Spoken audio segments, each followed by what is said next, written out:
Dr. Gauri, you can start introducing any time, and let it be a few minutes. Let the participants join.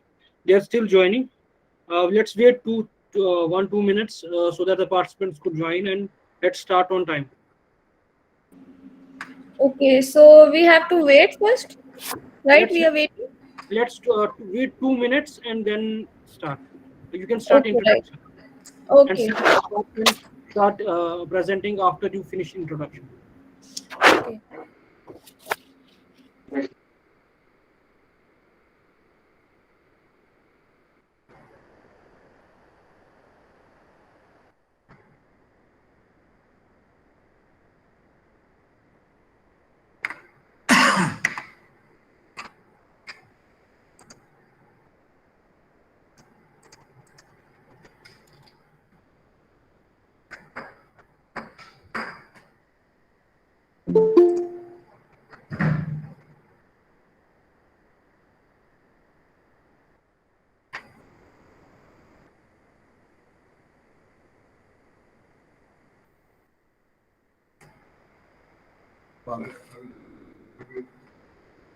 कोई बात नहीं, रखे रहो जो बिल्कुल लगे इसको बंद करें हैं। Ma'am, please start introducing. हमारा लेक्चर है 1 घंटा, कोई आए नहीं। Unmute. Shall I start? Yes, please do. Okay. Good morning to all. I welcome you on the 6th day of the training in the morning session. Today we have with us Dr. A.K. Verma, who doesn't need much of introduction, and he has carved a niche for himself as a renowned animal nutritionist.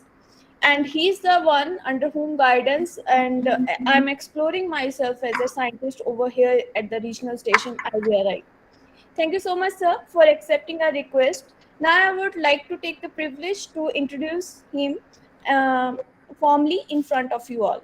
Dr. A.K. Verma, PhD in Animal Nutrition, is currently working as head and director of Center of Advanced Faculty Training in Animal Nutrition, ICAR-IVRI, Bareilly.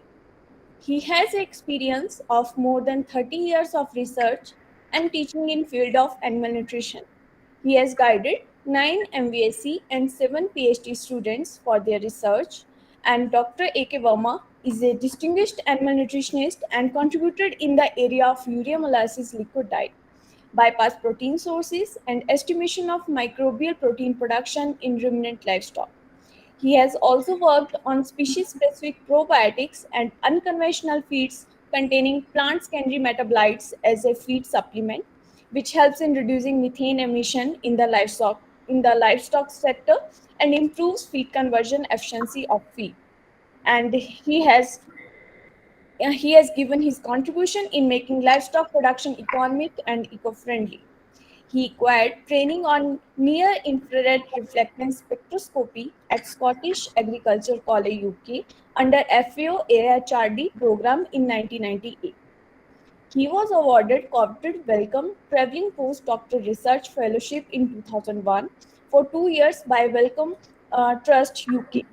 He is a recipient of prestigious Hari Om Ashram Trust Award of ICR, NAS Recognition Award, or he is a recipient of Fellowship of Animal Nutrition Association, Fellowship of Animal Nutrition Society of India, Fellowship of National Academy of Agriculture Sciences, New Delhi. He has been the editor of Animal Nutrition and Feed Technology, the official journal of Animal Nutrition Association. He has been the General Secretary of Animal Nutrition Association and Vice President of ANSI. And he is the life member of Animal Nutrition Association and various other professional societies. He is the president of Animal Nutrition Association, a professional society having more than 1,000 members across the country. He is an experienced academician and researcher, have published more than 150 research papers in various national and international journals of high impact factor. He has presented many papers in conferences and symposia and edited many books and proceedings. I wholeheartedly welcome you, sir, in the morning session of the training program. And we are very lucky to have you, sir. Over to you, Dr. A.K. Burma. Please, we are happy to learn from you, sir. Thank you, sir. Thank you, Dr. Gauri, for a very elaborate presentation about the speaker. At the outset, I would like to thank the organizers of this course, uh, NADCL, and very specifically Dr. Sudesh Rarotra for very aptly designing the course and very meticulously conducting the presentations of this course. So once again, I congratulate the Dr. Rarotra and the NADCL for organizing such a good course of the current time. The topic of my presentation is nutritional interventions for sustainable and profitable livestock production. The animal rearing is a part and parcel of agricultural life. The farmers of this country cannot sustain without an animal. And the population of these animals is huge. At the same time, the resources which we have available for feeding our livestock are scarce. So, keeping these things in view, the topic on nutritional intervention for sustainability and improving the profitability is very apt and pertinent to the course. As we all know that the total livestock population presently is 535 millions, wherein the cattle are 192.5 million, buffaloes 110 million. These are the major population I am just discussing. Wherein the cattle population, in terms of their gender, which is male, is less and female are more, and same is true with regard to the indigenous and the crossbred cattle. The major chunk of cattle population is of the indigenous in nature, which has a very low production potential, starting from 750 ml to up to 12 liters or even more. However, the crossbred animals, they produce roughly more than 6 liters of milk and they go beyond 25 liters. So we have a variety of animals to cater with regard to the animal nutritional needs. And if you look at the importance of animal, it is noteworthy to say that these animals are very important in terms of providing the nutritional security, in terms of milk, meat, eggs. At the same time, they provide a income to the farmer's household to a greater extent. They also generate employment for the farming community with an estimate 20.5 million people are engaged in the livestock farming itself, apart from the agricultural activity. If we look at the scenario of animal feeding, our animals are mostly reared on crop residues. Milch animals are seldom being given little quantity of concentrate mixture and at sometimes some of the oil cakes. In other words, the diet of these animals are not balanced, and this is because of the lack of appropriate feeding information. Animals are either underfed or inadequately fed. With an estimate, it is being estimated that if animals are being fed a balanced diet, the production potential of these animals will increase to 20%. At the same time, there will be reduction in methane production by 14%. So it underlines the importance of balanced feeding to these animals. The low capability of purchasing feeds and fodders also results in the adequate feeding. Our farmers do not have purchasing power. This purchasing power is mainly due to the low productivity and knowledge which they don't, apply to feed their animals. This capability also are being because of the scarcity of these fodder resources. There is a decline in if you look at the earlier times in every village or in every community, there used to be a grazing land available. Though this type of land is still available in some hilly regions of the country, northeastern region, even northern region of this country. However, the most of the grazing lands in the plain areas have been distributed and no grazing land is available for the farming community. The availability of land for product production is dwindling due to the urbanization. At the same time, the population pressure also had a greater role in reducing the area under the fodder production. However, the scenario for the intensive livestock farming or rearing is entirely different. So we have two scenarios. One, the animal with low production with inadequate and underfed animals, and the other side we have a high yielding animals which are having availability for good quality feeds and fodders. So we have to look for both type of animals, how the nutritional interventions can be made in order to improve their productivity and profitability of the farmers.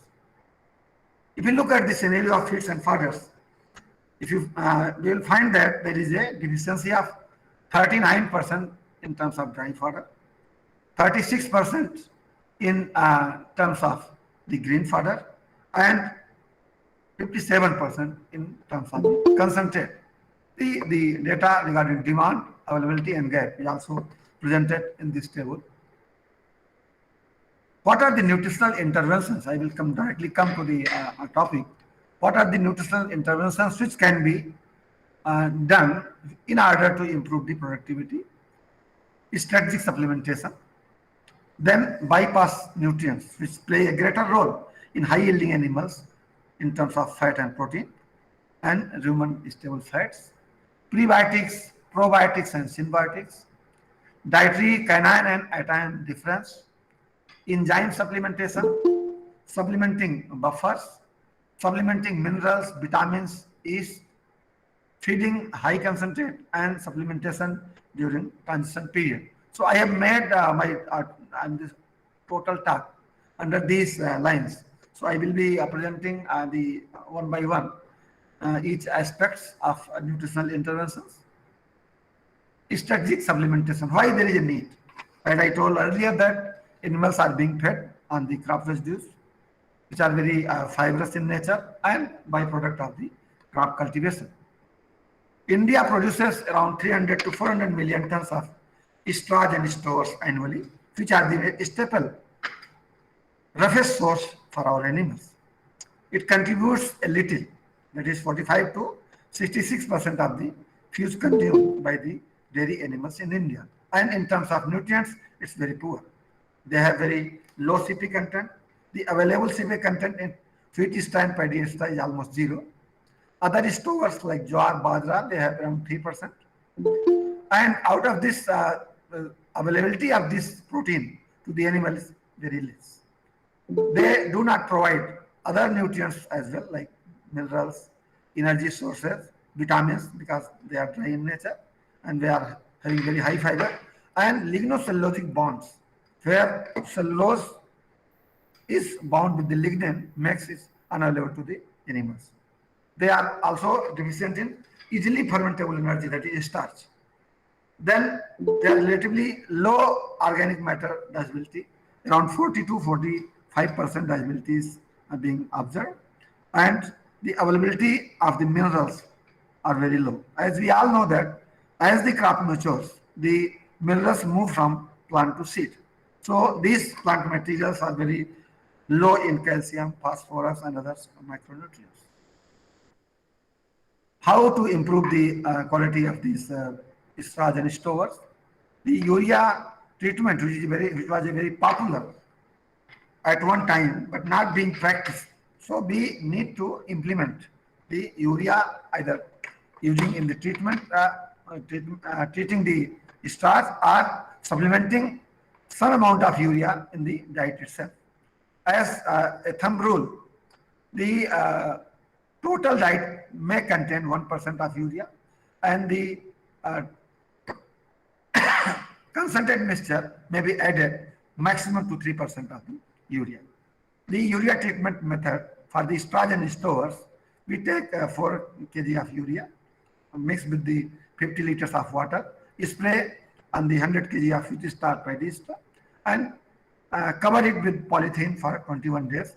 It increases the CP content, the available CP content from 7 to 9%. The intake of the this coarse material will increase to 10 to 15%. And it has been observed with a series of experimentation that there is a growth of 100 to 150 gram per day in case of calves, and the milk yield also increases from 500 ml to 1500 ml a day. This also increases the palatability of straw, and diameter digestibility improves by 10%, and total digestible nutrient may increase up to 15%. So treatment of straws is a option in order to make these straws and stores rich in terms of protein and energy. Urea versus mineral rock. Lot of work has been done in this division of IVRI on urea versus mineral block on various aspects, and we have come out with a composition which is very appropriate, and this composition has already been patented and sold also to one of the companies in Lucknow, Margdarshak. They are also preparing urea versus mineral block which has been patented by IVRI.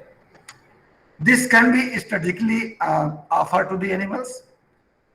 This will supplement to the low quality crop residues and will provide fermentable this nitrogen and carbohydrate in synchronized manner. We have added minerals in it, and the available fermentable nitrogen and minerals promote growth of the rumen microbes, which in turn produce protein for supply of the animals.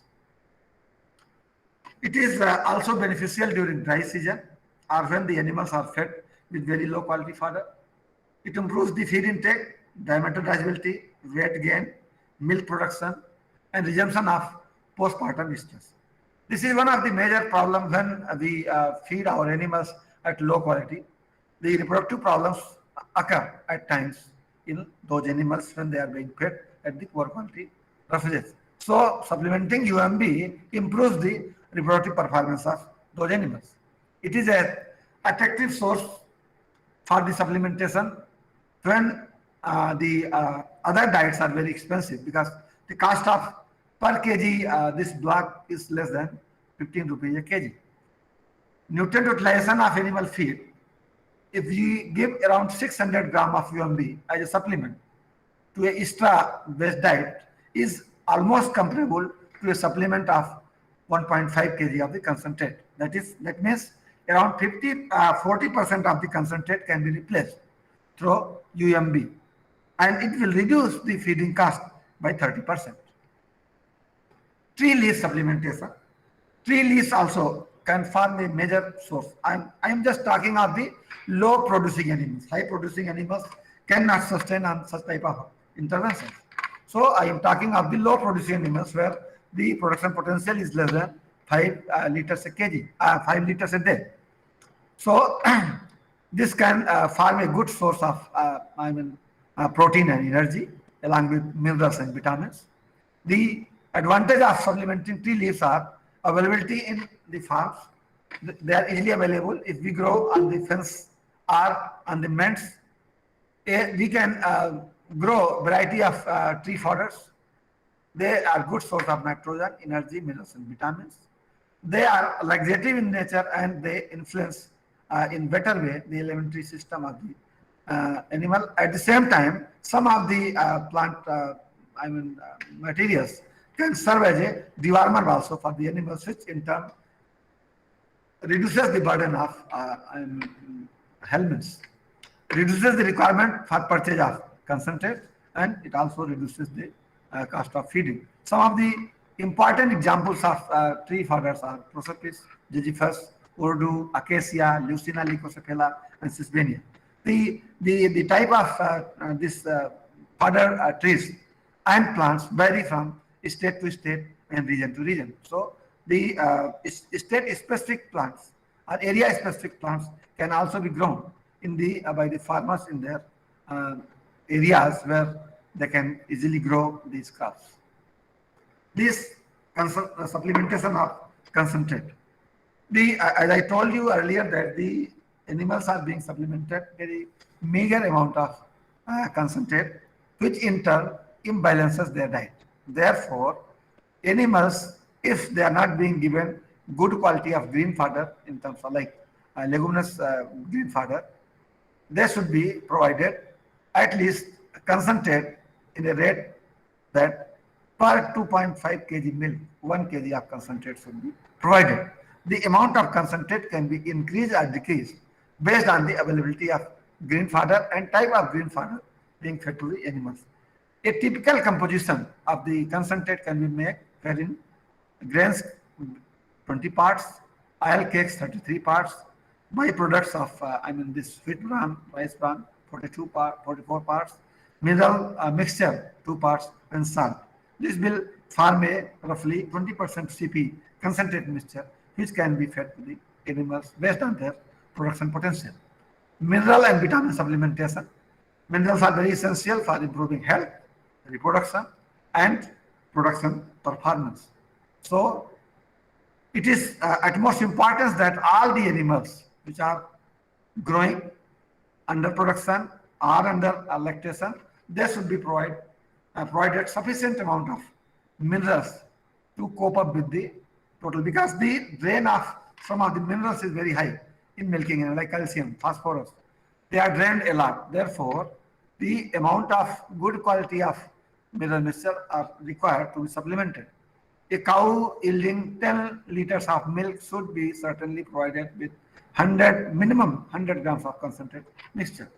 If concentrate mixture is not available, some amount of this calcium carbonate should be provided without any delay. Otherwise, the production of milk will reduce. At the same time, the whole lactation performance will decrease, and animal will encounter a lot of reproductive problems in the later part of the life. The mineral loss of other sources to supplement the minerals, and then area-specific mineral mixture. A lot of work in this country has been done on the area-specific mineral mixture. The basic aim of area-specific mineral mixture is to provide required amount of minerals to the animals which are not available in their feeds and fodders. So all the country are mapped under various regions, and based on the availability of minerals in feeds, fodders, and water, and the status of these minerals in animals, the area-specific mineral mixture for all the states have been designed and are available. Area-specific mineral mixture for Uttaranchal and Western Uttar Pradesh has already been commercialized by IVRI. A typical mineral supplement should contain this calcium carbonate, dicalcium phosphate, copper sulfate, cobalt, ferrous sulfate, magnesium sulfate, magnesium oxide, potassium iodide, common salt, and zinc sulfate. There are two types of mineral mixture. One with common salt and without common salt. So both type of mineral mixture can be prepared, and a thumb rule is like 2% of the mineral supplement has to be added in each 100 kg of the concentrate mixture. And if it does not contain the salt, 1% salt also need to be added. If you look at this diagram, there is a transition period before parturition and early lactation period. This is roughly 42 days, which is very critical, and there is a far off dry period from 21 to 60 days before parturition. So this period is very important in the life of any milk animals which is being kept for milk production. So this period needs to be attended very aptly and very importantly. If you not follow the proper guidelines of during the transition period, animals may lose weight, animals may produce less of the milk, and post lactation performance will also be impaired.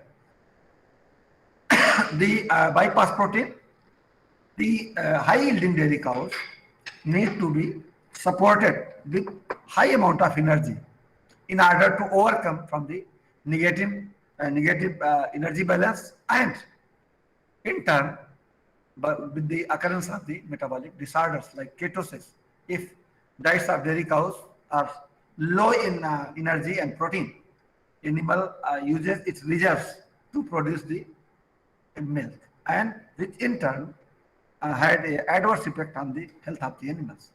Diets for dairy cows should contain both rumen degradable and rumen undegradable protein at an ideal ratio of 65 to 30. This provides dietary protein and amino acid directly to the animal. The undegradable protein source will reach to the intestine and will be available. You all know that, being veterinarians, we all know that the most of the protein, around 65% of the protein requirement of animal is being met through the rumen macros. So, in turn, rumen macros convert all the protein into microbial protein, and that is being available to the animals. But this rumen microbial protein is only able to sustain around 7 to 8 liters of milk. Animals producing beyond that, they require bypass protein in their diet. The bypass protein is more beneficial when the animal's requirement for protein is not met through the microbial protein, as I told earlier. In early lactation period of high yielders, 15 kg per day or above, this is very important, and the rapidly growing animals, which are growing at 1 kg a day, will also require bypass protein. It can be either fed directly to animals as a top feed at the rate of 1 kg per animal per day, or it can be incorporated in the concentrate at the rate of 25%. And this, the cattle can be fed at the rate of 4 to 5 kg per animal per day, depending on the level of milk production. So there are two ways: either you supply directly. Suppose an animal is being fed 4 kg of concentrate. If you add 1 kg of the bypass protein, it is almost 20%, and that is why the 25% level has been come with the observation, and it has been recommended that if you are mixing with the concentrate, the addition should be at the rate of 25%. It increases growth by 25 to 30%, and maturity is also improves the early age at first coming, and improves the reproductive efficiency of the animal. Similarly, bypass fat, it also improves the milk production and reproduction. It contains very high, as we know that it contains 2.5 times more energy than carbohydrate and protein. It prevents negative energy balance during early lactation. It lowers the heat production of the animals, and high melting point and insoluble at the rumen temperature. So it bypasses the rumen intact. Feed bypass fat 10 days before and 90 days after, up to 90 days after calving. Supplemented in the ration of that dairy animals at the rate of 15 to 20 gram per kg milk production, or 100 to 150 gram per animal per day. This is the observation from the NDDB, wherein they have recommended that an animal should not be fed more than 150 grams of bypass fat. This is a very aptly drawn a chart, wherein if you look at the early period after calving, there is a negative energy balance, okay, and animal loses its body weight. So this is the time when, to meet this energy gap, we need to supply. You see, you all know that during early period after lactation, the diameter intake is also decreases, and there is an increase in milk yield. So animal maintains its milk yield by losing its back fat. So we need to care for the animals after calving up to at least 60 days, so that the animal should not lose weight. And if animal will lose more weight, it will adversely affect its post-lactation performance. Supplementation of probiotics, prebiotics, and symbiotics. We all know that these are very important supplements for the all type of animals, specifically for the monogastrics. So calves up to 90 days of their up to birth, and then other animals which are monogastric in nature, the benefits of probiotics are more. However, prebiotics and symbiotics can be fed to all types of animal, all classes at all ages. The supplementing probiotics, prebiotics, and symbiotics during the neonatal period will help in calf survival. We all know that the calf mortality is very high, in especially in case of buffaloes, and similarly in case of cattle also. That is mainly because of the digestive upset. E. coli and other salmonella, all they adversely affect the calves, and and in some cases there are some these parasites also. So this probiotic, prebiotic, and symbiotics helps in maintaining the good gut health of the animals. In turn, provides better nutrient absorbability, good health condition, immunity, all these things improve if animals are being fed with the prebiotics, probiotics, and symbiotics. The common organisms in probiotic products are Aspergillus oryzae, Plantarum, Lactobacillus acidophilus, Bifidobacterium, Bulgaricus, and Streptococcus lactis. Nowadays, a concept is coming about the species specific probiotic. You see, all the probiotics so far are available are from the milk. Uh, so the milk-based probiotics, though they are good, but the now the concept is coming that the animals should be given species aspect, like a cow from the calf origin, in buffalo from the buffalo origin, in pigs from the pig origin. For which a lot of work are being done. Even in our department itself, we have isolated and submitted the species for the pigs, for the dogs, for the buffalo, and for the cattle. And it has been found that the establishment of these cultures are very fast because they farm from the same niche area. So, bacterium which are isolated from the same animal, they establish better, and their performance is far better than the mixed cultures from the other sources. Prebiotics are selectively fermented dietary ingredients that allow specific changes both in the composition and activity of the GI microbiota that confer a beneficial physiological effect on the host. So examples are FAS, MAS, PAS, inulin, flavonols, all these saccharides actually.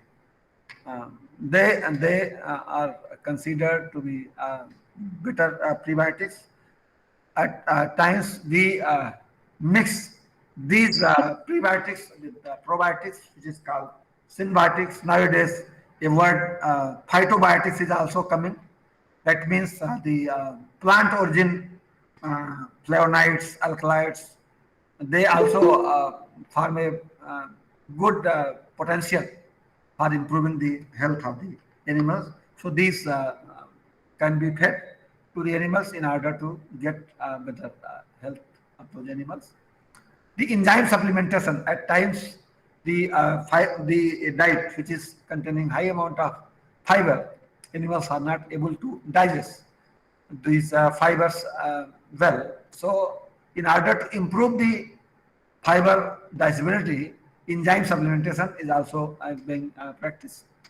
Ligninase enzyme produced by the soft rot fungus makes the cellulose and hemocellulose available for enzymatic digestion.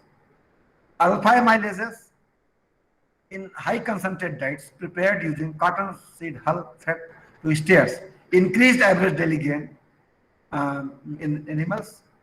Exogenous supplementation of amylase in reduced starch diets for lactating dairy cows improved the dry matter intake and fat corrected milk production. You see, fat corrected milk is being calculated in order to give a standard baseline because the milk may contain 4% fat, 0.5%, 5% fat. So in order to deduce a correct decision, we need to calculate the fat content milk in those animals. Accordingly, we can deduce some conclusion about the type of interventions made. Dietary anion cation difference DACD and dietary buffers may play a very important role in case of high yielding animals where there is a production of more than 12 liters of milk. The strategy is to prevent the postpartum hypocalcemia, that is milk fever, maintaining rumen pH, reducing incidences of rumen acidosis, and maintaining the fat content of the milk.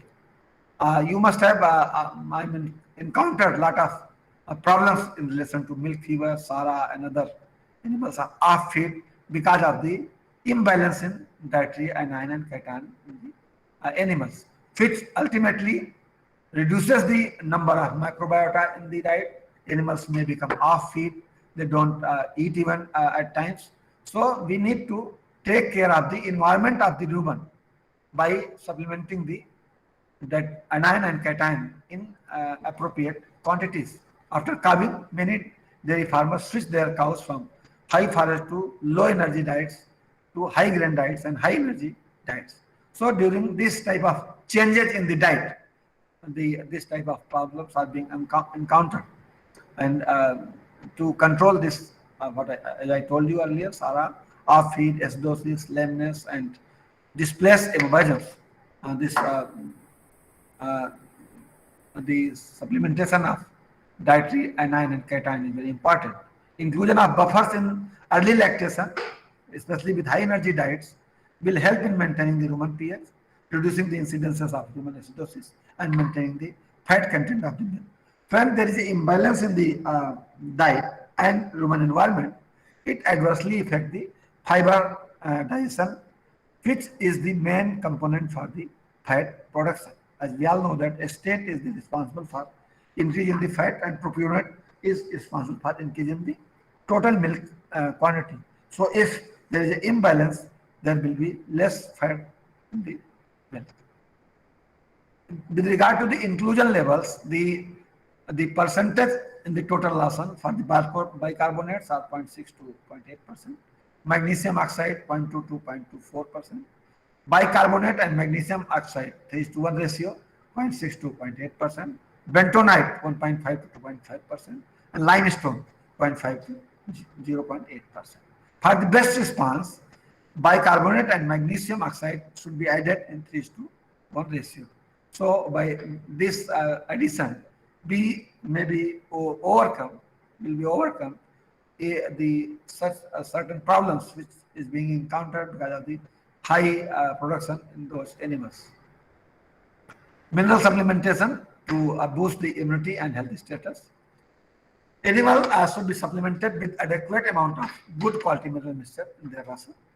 Minerals are now available in different forms like chelated minerals. You all must be aware of nano and organic minerals. And also trace minerals are now being attached to the oligopeptides to make them more bioavailable. Inadequate mineral supplementation during the dry period can cause problems with perinatal calf health as well as problems with cow health. These include clinical and subclinical milk fever, retained fetal membranes, low diameter intake, ketosis, displaced emergence, and subsequent fertility problems. Therefore, mineral supplementation is at most important in the diet of low yielding as well as high yielding animals, and this should be added very aptly. Vitamin supplementation, it also boosts the immunity, healthy status, and production. We all know that, as I told earlier, that our animals are being fed with low quality fibrous crop residues. Very little of the green fodder is available. The green fodder is very rich in vitamin A, D, E, and carotene.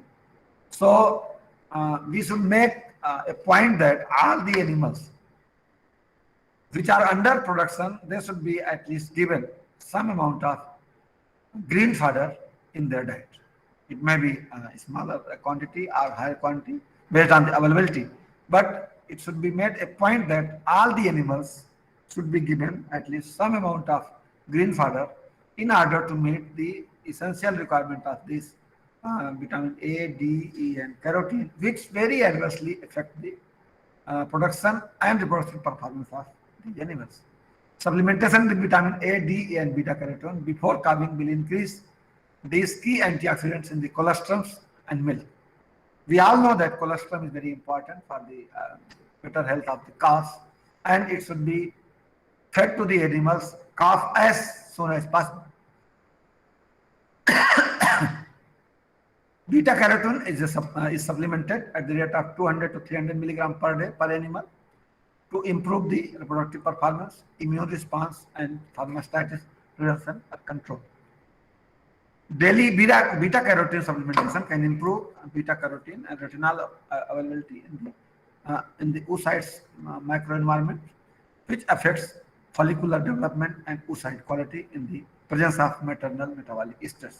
So, as we all know that vitamin A, D, E, and K, these are the fat-soluble vitamins. They are very important for the reproduction and immunity of these animals. So, therefore, animals should be provided adequate amount of vitamin through either the green fodder or they will be externally supplemented, either beta blend or some other products, AD3 should be given to these animals. There is a negative energy balance, elevated NEFA levels, and accumulation of ketone bodies in high yielding dairy cows, especially during early lactation. Niacin can be supplemented to high producing cows in negative energy balance, 6 gram per cow, preventive and prepartum, and 12 gram per cow as a treatment and postpartum to prevent and control ketosis. So niacin can be one of the supplements which need to be taken care in this type of animals.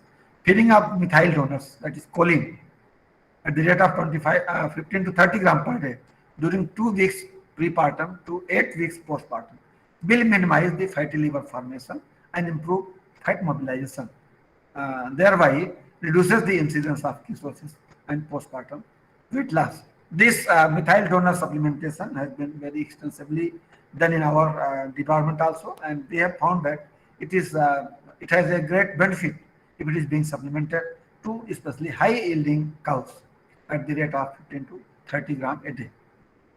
Biotin can also be supplemented to herds with chronic food problems at the rate of 10 to 20 milligram per cow per day for 6 to 12 months, so in order to minimize the problems of food in mostly the problem of food is mostly because of 2 reasons. There is deficiency, at the same time the flooring. So we should try that animals should be given soft flooring. Flooring beds are also available, or some soil has to be kept open where animals can go and sit at some point of time in the day. Yeast supplementation is also a very important aspect for the feeding of high yielding animals, especially during the transition period, which I told you 21 days before the parturition and 21 days after the parturition, and during off feed when there is because of this certain disturbances in the diet, animals become off feed during that period. Supplementing yeast will improve the condition, and during the stress conditions, especially summer, extreme summer and extreme cold conditions, this yeast supplementation has been found beneficial to the animals. It is included at the rate of 10 to 120 gram per day per animal, depending on the yeast culture concentration, and it stimulates also the fiber digestion uh, through improving the bacterial population, which digests the fiber. They stabilize the rumen environment and also utilize the lactic acid. Supplementation during the transition period, these steps need to be followed very strictly. 6 to 8 weeks after calving, dairy cows reach her highest daily milk output, but their highest intake of dry matter will reach around 10 to 12 weeks after calving. Due to low dry matter intake, the cow will use energy from her fat reserves, as I told you earlier, that from back to meet the energy demand for several weeks. If the cow loses too much body condition in early lactation, it can reduce have chances of getting back in the calf again. So there will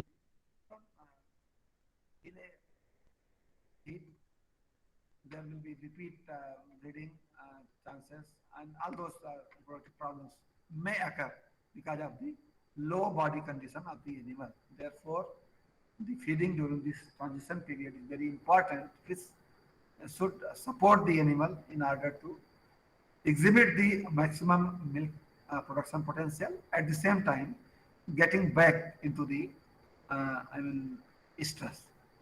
Providing 1.5 kg of supplement during the last 60 days of gestation improves cow performance after calving. It has been said that even animals not producing but pregnant should be given 1.5 to 2 kg of the concentrate mixture, having around 18 to 20% of the protein. And a week before parturition, the calcium should be depleted from the milk. So these two things needs to be, you see, though we have read and it is being said that the animals diet before parturition should be having less of the calcium. But nowadays I am seeing that the calcium is not being depleted before parturition, which ultimately imbalances the calcium mobilization or homeostasis, resulting in milk fever in those animals. Therefore, I would advise through this forum that all the veterinarians should recommend and practice,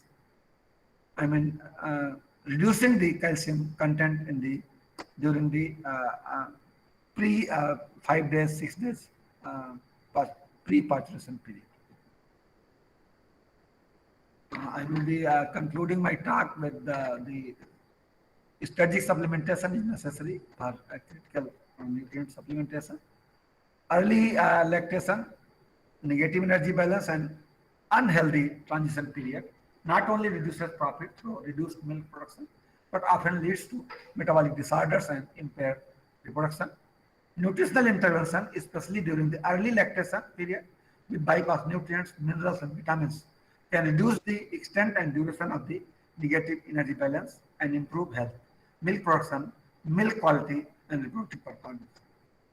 So with this, I thank you all for patience hearing. Now the presentation is open for your questions, comments, and suggestions. Thank you, sir. Thank you so much, sir. It was indeed a very valuable information on the nutritional interventions. Since we all know that the economic production cannot be happen without the proper nutrition. So, sir has given a very clear view regarding the all the nutritional interventions that are required for the economic livestock production. So, sir, there are so many questions. First is, if all the three categories of feed are deficit, how come every year milk production of the country is increasing? Okay. Actually, the estimates which are being given is for the intensive livestock rearing. In our country, the extensive livestock rearing is very popular.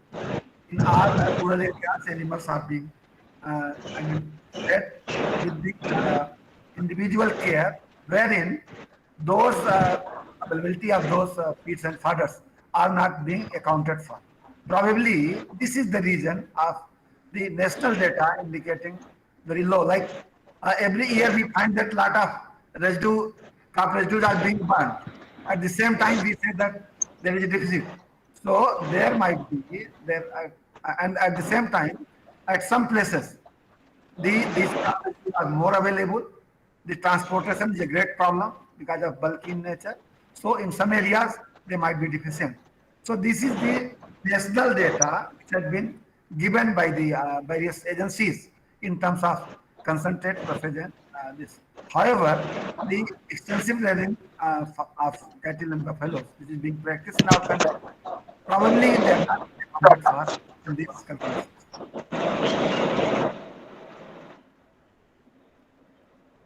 Kindly mute yourself, Mr. Ramakrishna Roy, sir.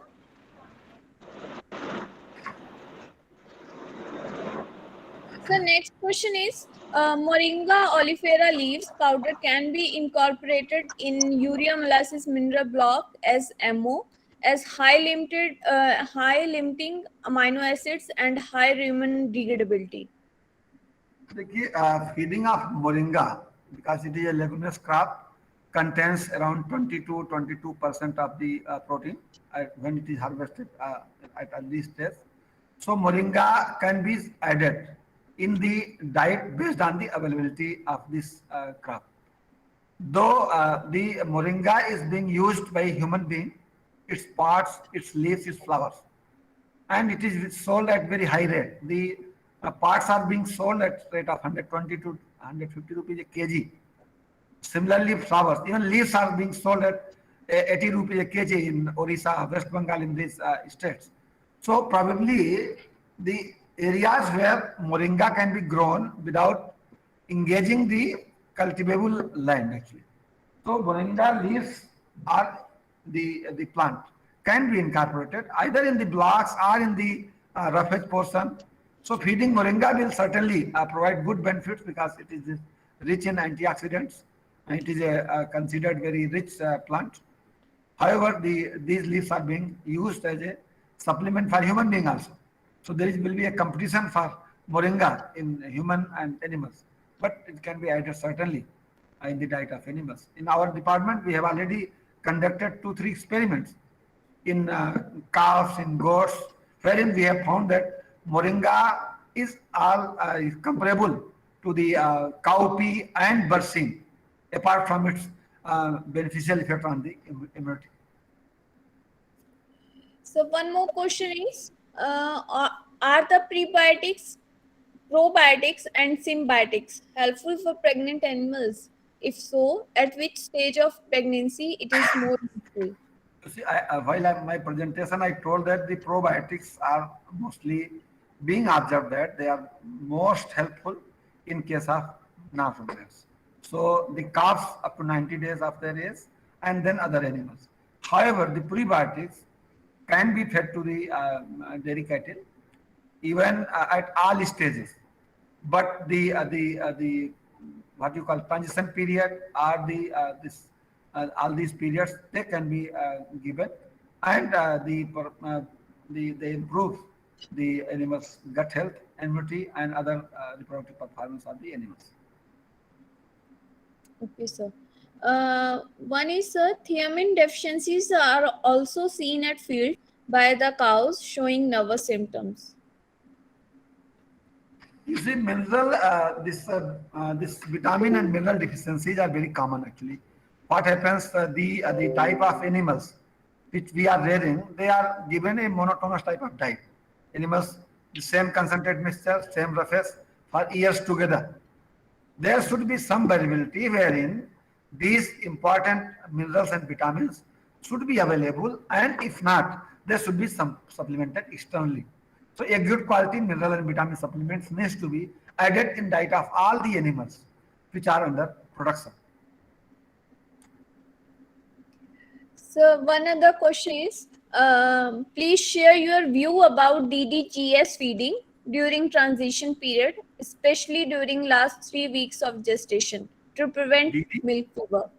DDGS, sir. It is a dried distillers grain in soluble. you see, DDGS has no adverse effect provided it has been properly stored. At times, because of high moisture content in the DDGS, it contains lot of infestation in it.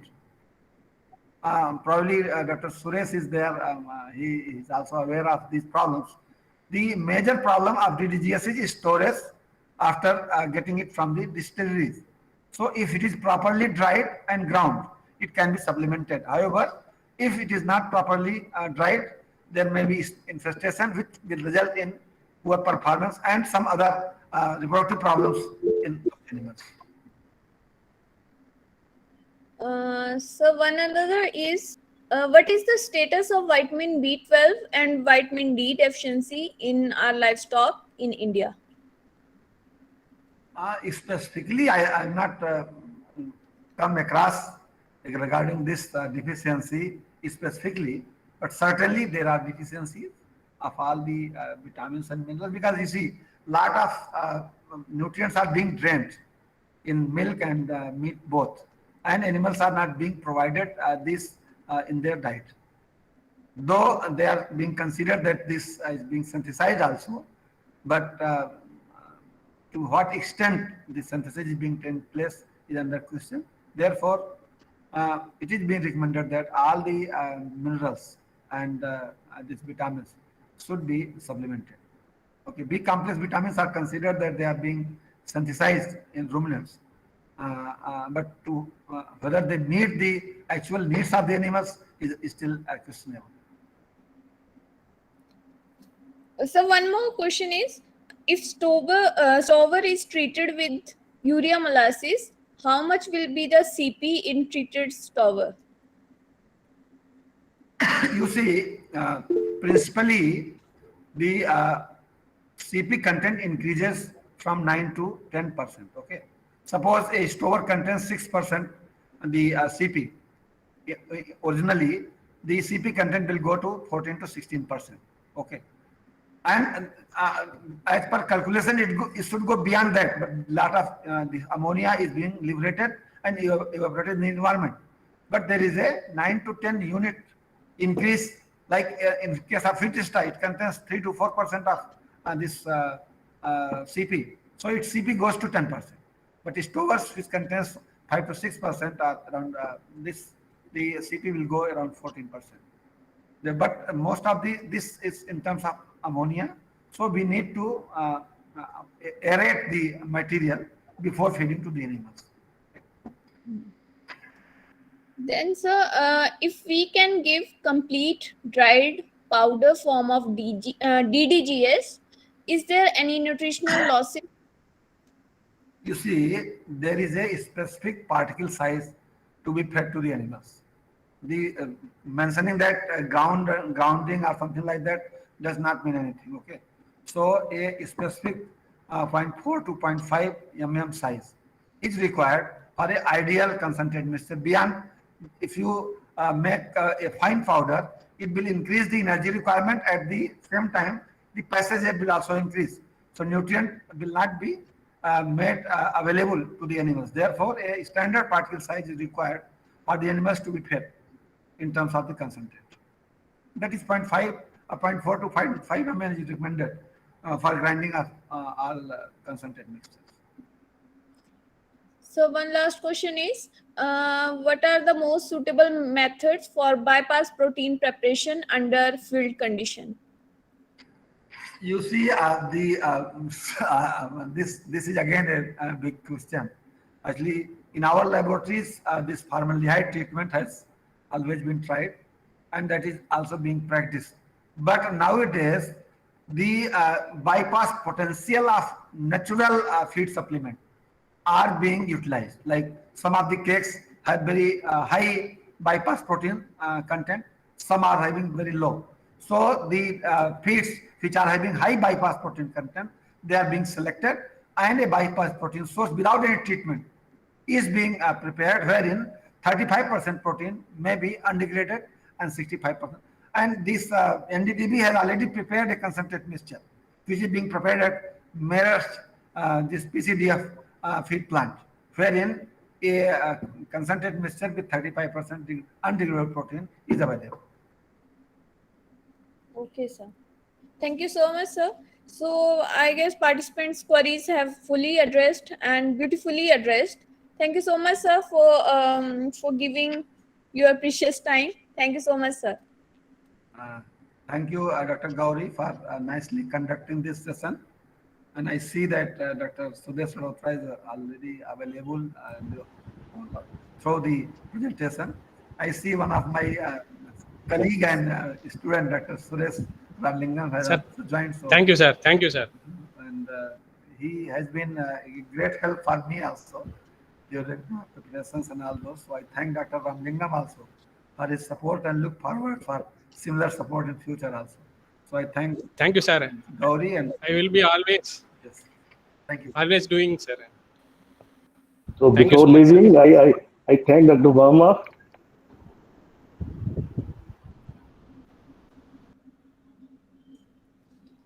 Thank you so much. Thank you. So should I leave, Dr. Okay. Gauri? Yeah, Yes, sir. yes. Sure. Thank you so Thank you much. so much, sir. Thank you. Thank you, one and all. So, dear participants, in the second session at 2:30, we will be having Dr. Dinesh Sharma, sir, who will be presenting on role of medicinal plants in treatment of common ailments, animal health, and production. Okay, see you at 2:30. Thank you all. That's over to Majid. Mr. Majid, I think he's I not guess here, so yeah, he has left. Okay, he has sir. left. Thank So you. we can leave now.